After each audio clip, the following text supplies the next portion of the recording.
Ahoy! Today we have two different types of news, and the first one of those is the Rabbits Revenge event returning.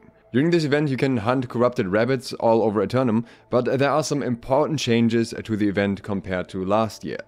First of all, the event is running from April 12th to April 25th, so not very long. This makes me think that shortly afterwards we will either get the Fury of the Spriggan or the Springtime Bloom event. My guess is that this was not the originally planned honor and they were actually planning to launch the Springtide Bloom event first, which they also tested on PTR, but they ran into some issues with that. On PTR there was a problem where basically the zones that spawned through the Springtide Bloom event could cause your game to crash very frequently. So my guess is that AGS is maybe running some double checks on those events still, and therefore we're getting Rabbit's Revenge first, which they've already done before, so they know that it works. Last year, Rabbit's Revenge was an event that I honestly skipped entirely because I didn't feel like the reward chance was worth it, and fortunately they have fixed that this year, or have massively improved that. And along with that, they've also managed to add a reward that I really want to have. So the corrupted rabbits can now drop Diamond Gypsum, they can drop Defiled Rabbit's Feet, which increase your luck, and a Defiled Storage Chest of the Hair, which is the one that everyone farmed for last year, that everyone that was actually farming the event, as well as now also a new Corrupted Rabbit Mask. And honestly, I really like the design of that one. You can get up to 6 Diamond Gypsum per day, so multiple orbs, and the Gypsum has a 66% drop chance from the rabbits.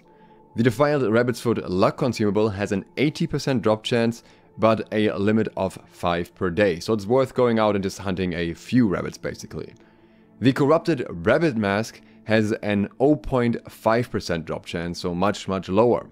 However, this skin is guaranteed after defeating 200 corrupted rabbits, and there's a limit of 1 per event.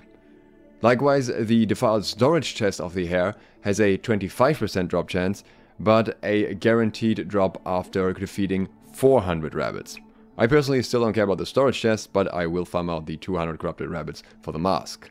It wasn't mentioned in this particular post, but if I recall correctly, I'm not 100% sure about this, but I think they also mentioned something about putting the rabbit activities on the activity cards for the season pass as well, so I think there will also be a way to progress that along with everything else. I'm hoping that I'm right on that and I'm remembering this correctly, but yeah, I think that is one of the things that we'll also be able to do.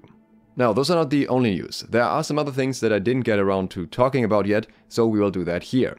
Because the devs mentioned some interesting things that I think are worth informing you about if you're not always 100% on top of everything they're doing on every news channel that they have.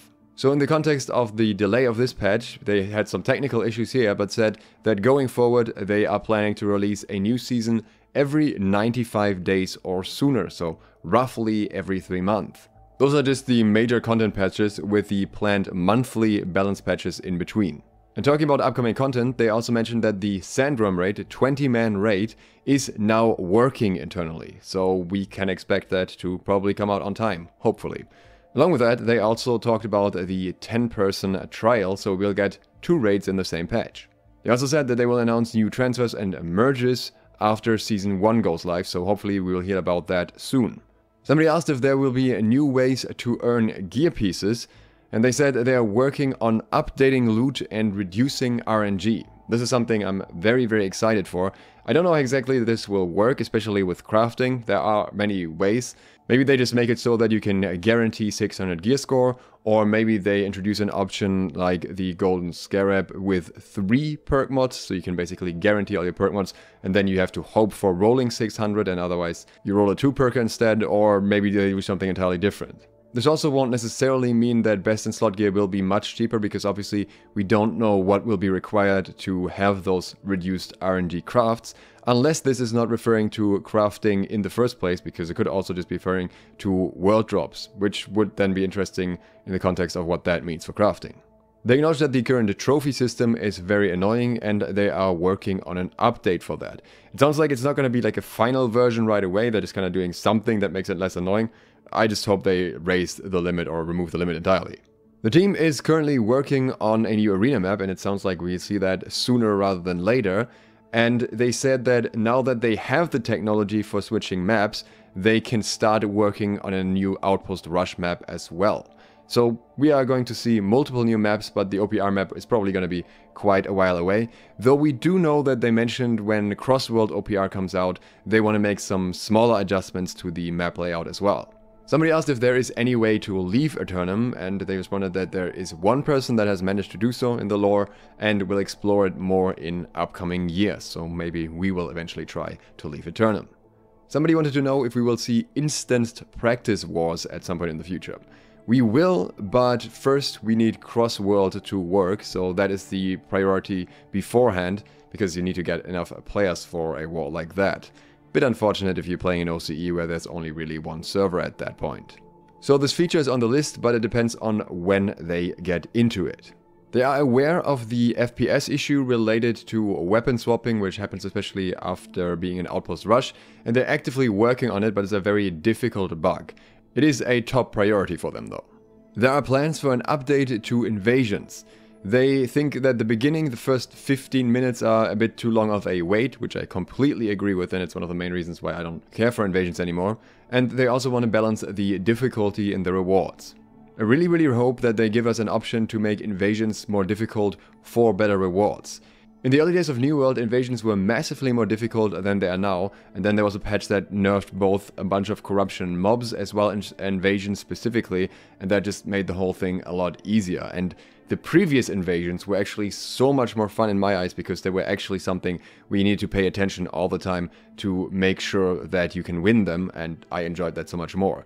I might actually upload one of the old Invasions that we did. I found an old clip, an old recording of that, which I thought was just way cooler than what we are facing today. But then again, those were also hardly ever cleared, so you would have to make that some optional version where people say, yeah, I'm up for this challenge. If you're interested in that old invasion video, consider subscribing if you haven't yet, so you'll get notified when it comes out. Somebody asked why there are still automated bans when it is easily exploitable. The response was, there are no automated bans, but people reviewing that and making mistakes. They're trying to improve that, but this doesn't really surprise me either. Many tickets that go into the system actually get responses for Lost Ark instead of New World, which makes me think that they have external support teams that deal with all of this stuff and have very little to do with the game and don't really necessarily understand the dynamics and mechanics of the game. They may not even understand why somebody may get mass reported if they are not doing anything wrong. They were asked if they would create a community feedback board of select players with extensive knowledge of PvP and PvE meta. And they repeated what they already said on a previous show. They have an experts group like that already. Name changes are on the radar and will be coming at some point in the future. The timetable for revising all of the main story quests was originally to get it done by the end of the year, and that is still the goal, but while they consider it a priority, they also want to make sure to take time to make it cool. I'm fine with that, the storyline is not super important to me, and I think making it better and taking longer and then really pulling people in that start the game and have a really cool storyline is going to be more effective in the long run than rushing it. They asked if there will be new ways to fight cheating software and tougher punishments. They said they're constantly updating their ban and anti-cheat software and are adding more detection, but they obviously can't talk about that too much because otherwise it will give the people that are using these type of things also more of a hint on how to counter the anti-cheat software. While they didn't mention this, any situation like this is basically a constant arms race of hackers trying to find new ways to hack and them trying to find new ways to detect the hackers and stop them from hacking. This is the same in every software industry pretty much. There are some adjustments coming to the fishing trade skill. They think that currently fishing is not as rewarding as others and they want to bring it up to parity first. Overall, there are quite a few things to look forward to, starting with the new and improved Rabbits event. And if you want something else to look forward to, in the next days I will do a comparison of the different flame core farms so you can get them without all too much hassle. If you're interested in that, consider subscribing and clicking the bell, and if you want to help me out further, consider supporting me on Patreon, like these guys already do. Thank you very much for that. If you want an in-depth guide for the new expedition, I will link that right here. Thanks for watching, Sloth out.